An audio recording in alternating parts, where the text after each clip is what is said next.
Salam saudara yang kasih Tuhan. Sekali lagi salam. Puji nama Tuhan, kita bersyukur buat kebaikan Tuhan yang sungguh Tuhan nyatakan, yang sungguh Tuhan percayakan bagi setiap kita saat hari ini. Saya percaya kita bersukacita hari ini. Seperti kita ketahui, hari Kamis yang lalu adalah hari kenaikan Yesus Kristus. Dan sesudah kenaikan, kita menantikan hari pencurahan Roh Kudus. Dan ini sudah doa malam yang ketiga. Dan bertepatan juga dengan hari ini, hari besar dari agama saudara kita, yaitu Muslim dan Muslimat. Dan ini adalah satu hal yang dahsyat. Karena saya katakan dahsyat karena apa? Kalau kita perhatikan, semua di setiap hari besar setiap agama yang ada tanggal 25. Jadi ini adalah salah satu kesatuan kita di dalam kuasa Tuhan. Dan saya percaya ada damai dan sukacita. Dan di mana orang yang bersukacita, di mana di situ ada damai, maka di situ ada berkat Tuhan. Hari ini dalam ibadah kita tahu bagaimana pencurahan Roh Kudus Tuhan itu sungguh dinantikan bagi setiap murid. Apa itu pencurahan Roh Kudus? Yohanes berkata, "Aku membaptis kamu dengan air, tetapi tidak lama lagi akan datang yang membaptis kamu dengan Roh Kudus." Dan apa itu Roh Kudus? Yaitu pembaruan, perubahan dalam hidup kita. Jadi kalau kita setiap hari, setiap waktu ada yang Tuhan inginkan, yaitu perubahan dan pembaruan. Perubahan dan pembaruan itu tidak seketika juga dapat kita lakukan. Tidak seperti membalikkan telapak tangan. Tetapi di saat kita mau, di saat kita ingin, maka pembaruan Tuhan nyatakan. Bapak Ibu yang diberkati Tuhan, mari kita buka Alkitab kita yang terambil di dalam Kisah Para Rasul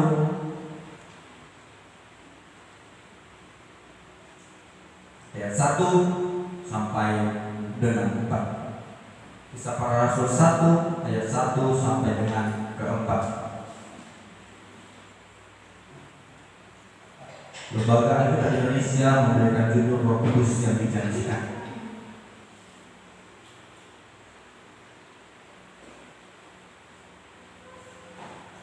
Yang sudah menemukan boleh katakan amin.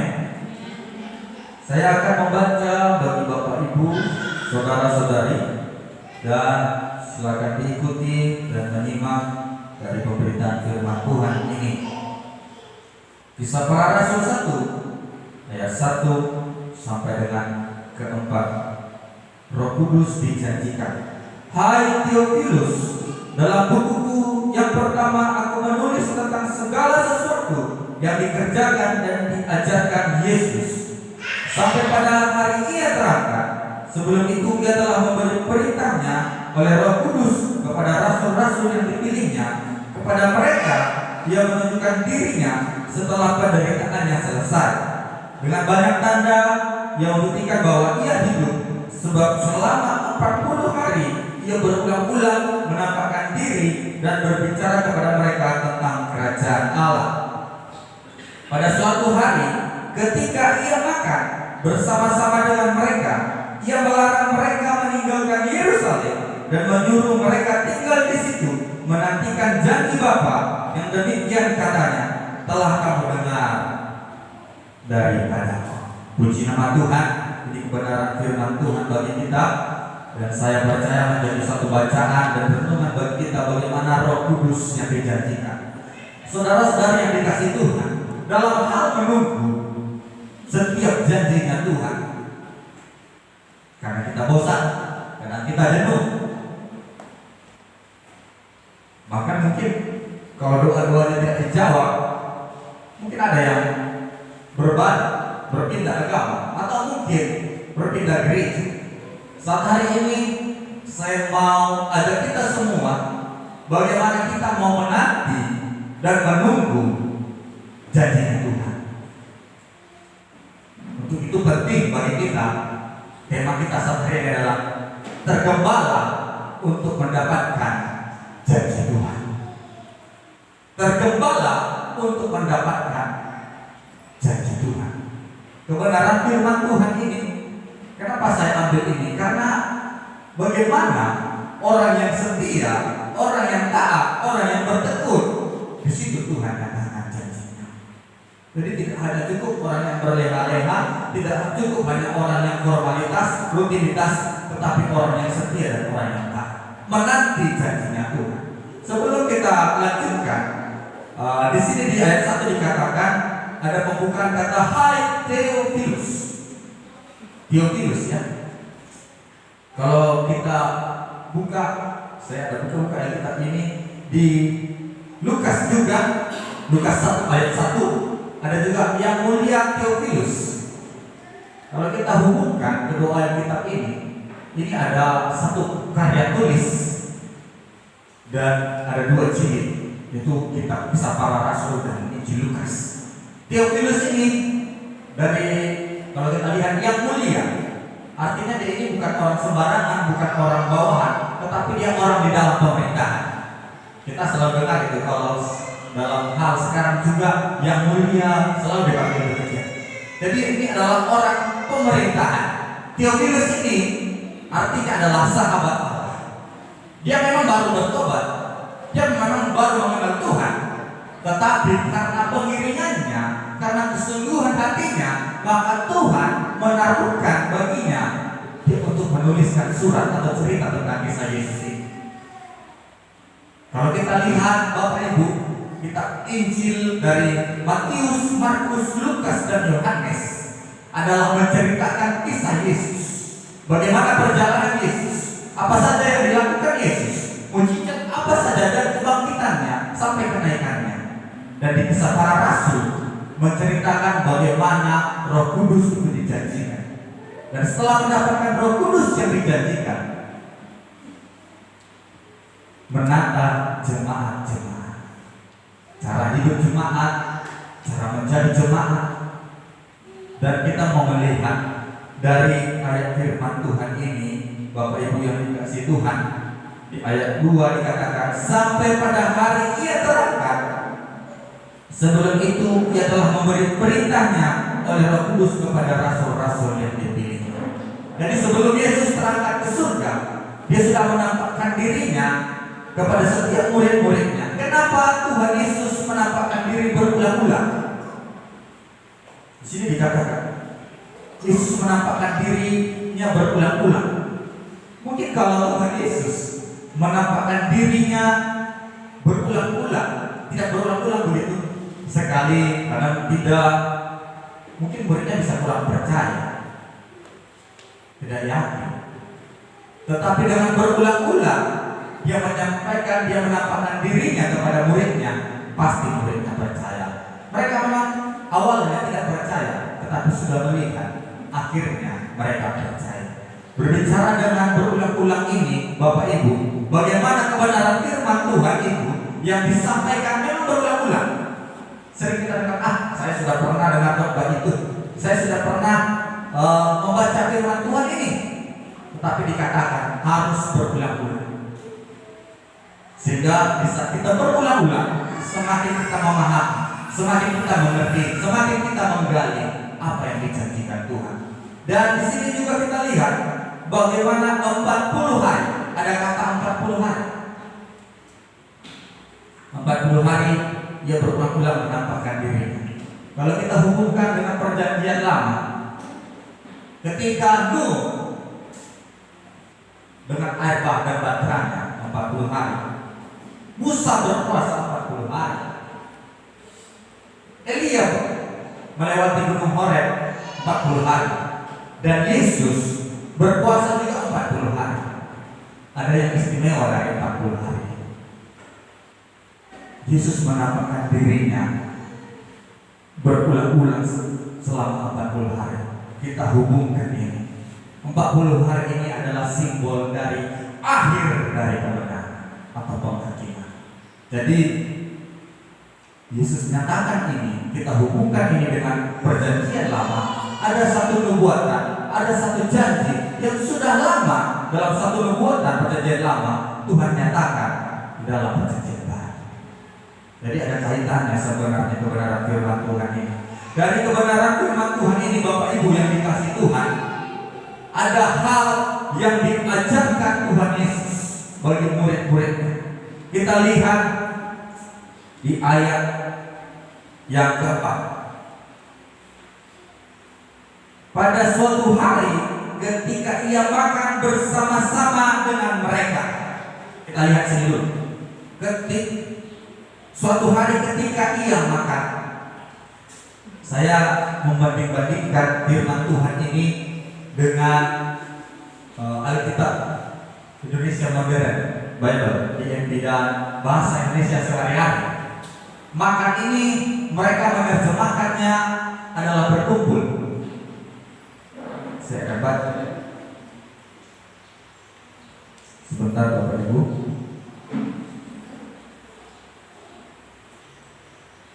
Kisah Para Rasul 1 ayat keempat. Di dalam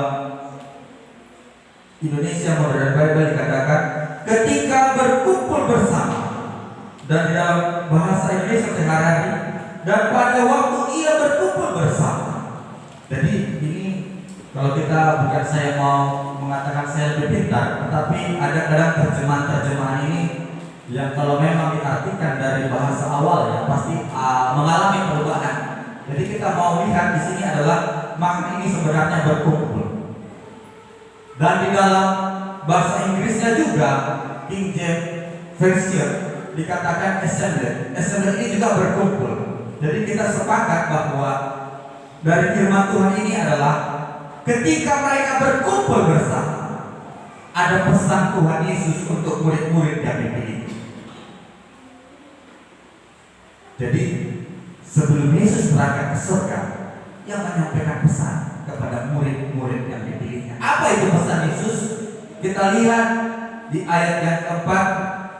Saya baca, ia melarang mereka meninggalkan Yerusalem. Ini yang pertama, pesan Yesus kepada murid-muridnya. Ia melarang mereka meninggalkan Yerusalem. Lalu kita lihat kenapa ya Yerusalem? Apa sih yang istimewa dengan Yerusalem? Sampai sekarang pun Yerusalem itu istimewa, diperebutkan. Dan kalau kita lihat di dalam Yesaya 2 ayat 3, dari Yerusalem akan terdengar firman Tuhan. Dan juga di dalam pemberitaan Injil Firman dikatakan, beritakanlah Injil Firman-Mu, pergilah dari Yerusalem, Samaria, Yudea sampai ke ujung bumi. Jadi Yerusalem ini adalah sesuatu yang kita mau terima bagaimana berbicara dengan persekutuan kita, perkumpulan kita, ibadah kita. Jadi dimulai dari yang dekat dengan kita, yaitu inilah persekutuan kita. Kita ini satu dalam keluarga, yaitu apa? Keluarga Philadelphia. Bukan satu sembarangan kita lihat dikatakan Philadelphia kasih persaudaraan. Jadi untuk menjadi tergembala, firman Tuhan kepada muridnya melarang mereka meninggalkan Yerusalem, sehingga mereka menerima apa yang dijanjikan Tuhan. Apa itu? Roh Kudus. Apa itu? Pembaruan di dalam hidupnya, diperbarui, perubahan di dalam hidupnya. Ini yang dijanjikan Tuhan. Kita tidak dalam ibadah kita juga, atau mungkin di dalam visi-misi kita dikatakan tergembala dengan baik dan benar, menyongsong kedatangan Tuhan yang kedua kali. Jadi kalau tergembala berarti janji Tuhan apa? Untuk menyambut kedatangan Tuhan yang kedua kali. Jangan kita yang mengejar apa yang ada di dunia ini. Kejarlah apa yang ada di surga. Dan pesan Tuhan Yesus kepada muridnya yang kedua, dan menyuruh mereka tinggal di situ menantikan janji Allah. Di saat muridnya dilarang Yesus keluar dari Yerusalem, Dan juga Yesus mengatakan untuk mereka menunggu, menantikan janji Tuhan. Jadi kalau tergembala itu dapat dibentuk itu, apa kata gembalanya? Pasti dia dengar. Apa pergumulannya? Apa kerinduannya? Pasti dia menunggu sampai Tuhan Yesus datang. Dia tidak akan lari begitu saja. Satu komitmen kita di dalam Tuhan. Saya mau katakan, kalau berpindah-pindah, kalau bertukar-tukar, berkat Tuhan itu juga seperti itu, akan berubah-ubah. Tapi kalau kita bertahan, bagaimanapun bentuknya, bagaimanapun rupanya, kalau kita mau pandang kita tergembala karena Kristus, bukan karena keluarga, bukan karena dekat, bukan karena sahabat, tergembala karena Kristus, berkat yang dijanjikan Tuhan akan kita terima. Saya tidak mau katakan bahwa ini hal yang muluk-muluk, tetapi ini adalah janji Tuhan. Ketika Ia menyatakan kepada murid-muridnya, Abraham dan Sarah, dia juga orang yang setia menunggu janjinya Tuhan. Kenapa saya katakan demikian? Abraham berumur 100 tahun, Sarah berumur 91 tahun, baru ia mendapatkan seorang anak. Kalau kita perhitungkan ini secara biologis, wanita itu umur 40-an sudah tidak bisa lagi untuk mendapatkan anak. Tetapi Sarah dengan keyakinannya, dengan imannya, dia menunggu janjinya Tuhan. Di usia 91 tahun, Tuhan berikan Ishak kepadanya. Sepertinya janji Tuhan itu belum terlihat, belum nampak, tetapi karena ketekunannya, karena doanya, karena persekutuannya, dia tidak berubah-ubah, dia tidak berpindah-pindah, dia tetap dalam persekutuannya. Maka Tuhan nyatakan berkat baginya. Ini menjadi pembelajaran bagi kita Bapak Ibu. Bagaimana khotbah saya hari ini adalah untuk menguatkan kita, untuk meneguhkan hati pikiran kita. Kuatkan, komitmenkan di dalam Tuhan. Tergembala untuk mendapatkan janji Tuhan. Jadi kalau tergembala itu ada sesuatu yang istimewa yang Tuhan nyatakan bagi kita. Tidak berpindah-pindah, tidak segera meninggalkan gereja lokal. Ini tantangan bagi gereja-gereja Tuhan. Karena apa? Kurang dewasa rohani. Seperti yang saya katakan di dalam ibadah kenaikan, banyak sekali sekarang bayi-bayi rohani, disentil sedikit, tidak dipuji sedikit, sudah sehat, sudah lari, atau mungkin tidak dinaikkan namanya, mungkin sudah banyak kata-katanya. Tapi kalau orang yang dewasa rohani, bagaimanapun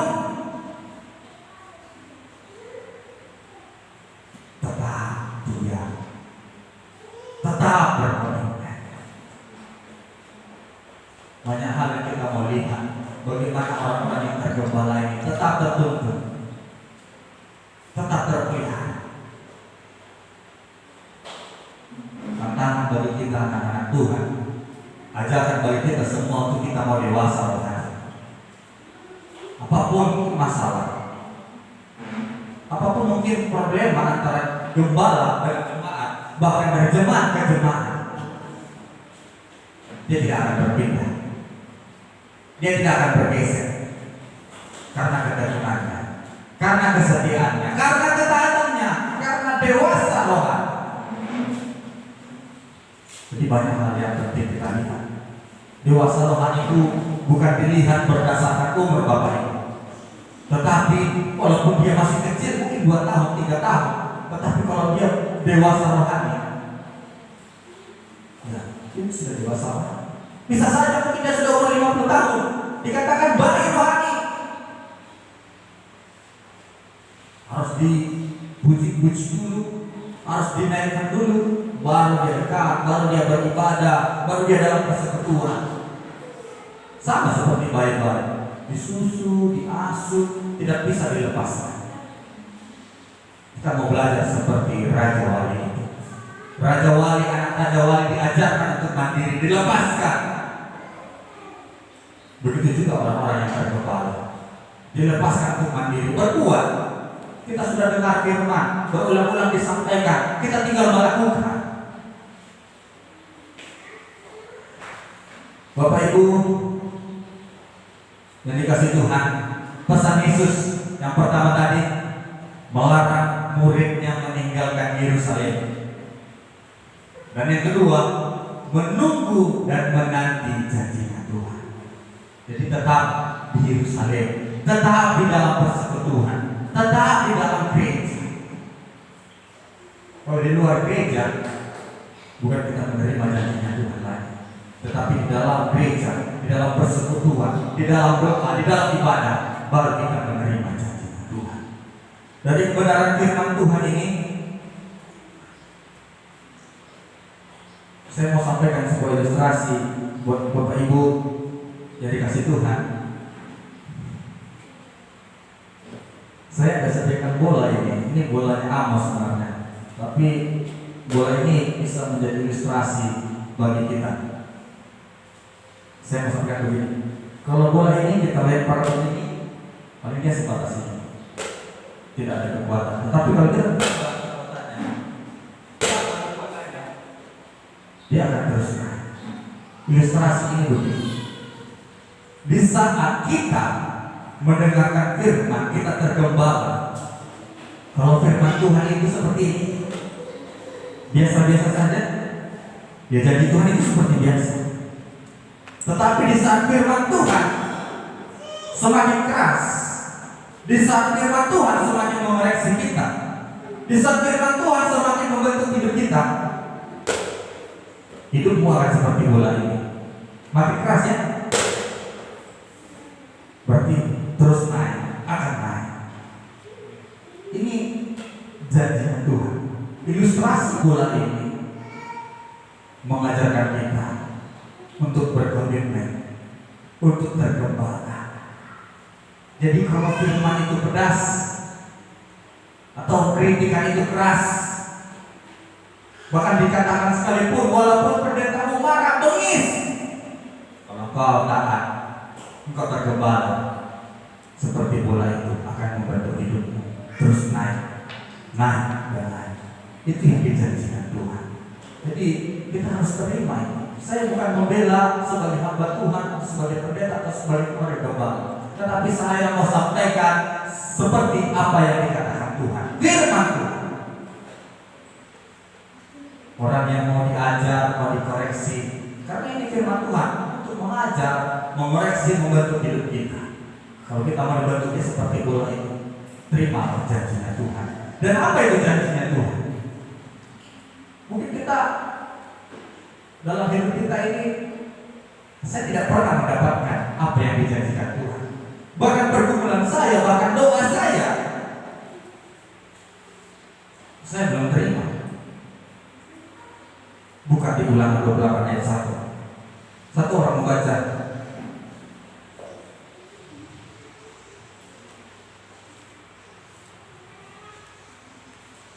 dengan cepat. Ulangan 28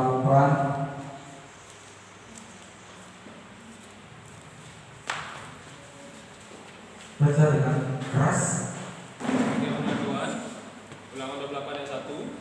Jika engkau baik-baik mendengarkan suara Tuhan Allahmu dan melakukan dengan setia segala perintahnya yang kusampaikan kepadamu pada hari ini, maka Tuhan Allahmu akan mengangkat engkau di atas segala bangsa di bumi. Ya, ini firman Tuhan, ini janjinya Tuhan. Jika engkau baik-baik mendengarkan suaraku dan dengan setia, suara orang yang tergembala, suara orang yang taat, apapun dikatakannya, dia yakinkan dia tergembala, dia yakinkan dia tidak berpindah. Janjinya Tuhan. Kalau kita lihat janjinya Tuhan, yang kusampaikan kepadamu, maka Tuhan Allahmu akan mengangkat engkau di atas segala bangsa di bumi. Wow, dahsyat. Oh, luar biasa. Diperlukan kita untuk setia, diperlukan kita untuk mau taat, diperlukan kita untuk mau bertahan tergembala. Pesan Yesus kepada muridnya yang dipilihnya, karena mereka percaya, tergembala kepada Yesus. Mereka dengarkan dan mereka menerima Roh Kudus yang dijanjikan Tuhan. Mereka menerima perubahan di dalam hidupnya. Mereka menerima pembaruan di dalam hidupnya. Yesus berbicara kepada muridnya, dan dari kebenaran firman Tuhan ini dapat kita ambil, kalau murid itu kita balikkan ke diri kita, ke pribadi kita,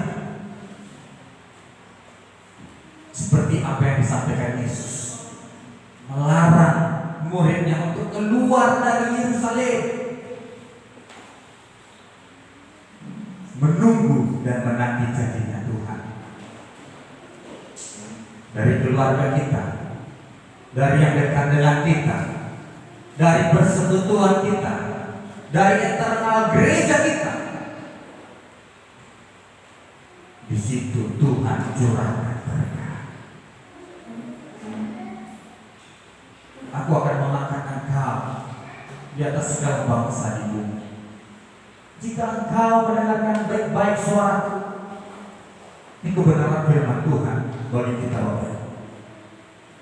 Bagaimana orang yang tergembala itu akan mendapatkan janji Tuhan, bukan janji manusia ya, tetapi janji Tuhan.